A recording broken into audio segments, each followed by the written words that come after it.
because this was a really important film for you. Tell me about bringing this film together. You do a lot of television directing, but I really wanted to know more about this very personal project of yours.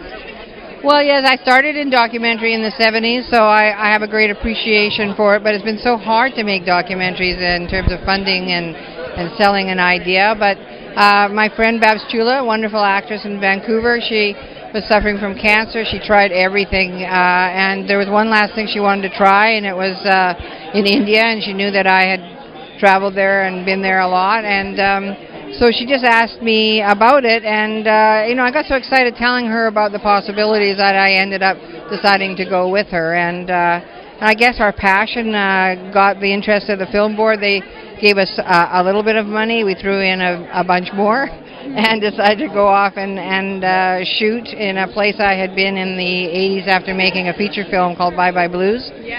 Yeah. I remember that movie. I'm old enough to remember that movie. You're old enough to remember that movie. Well, after making that movie in India, Bye Bye Blues, I decided to go to Ayurvedic Center in southern India. And it was incredibly rejuvenating. So when Babz asked me about it, I said, yeah, I actually believe this can help you. And I think this is a good thing, and I'm going to help you get there. Oh, wonderful.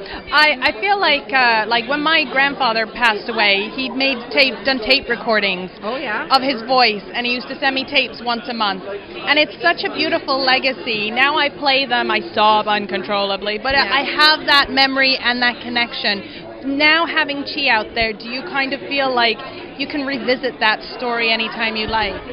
Well, that's right, and I think it's going to be incredibly important to people who are caregivers, doctors, nurses, people who take care of the elderly and have a better sense of how they see the world and what is important to them. And in Babz's case, it incredibly brought her family together.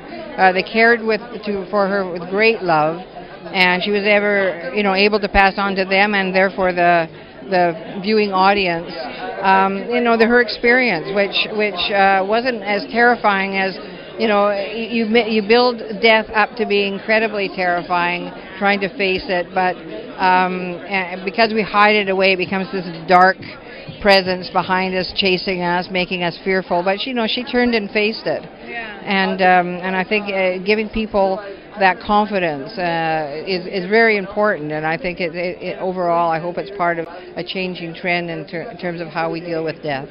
Well, congratulations on your win. It must be an extension of that beautiful legacy. It is, and I'm very grateful for it.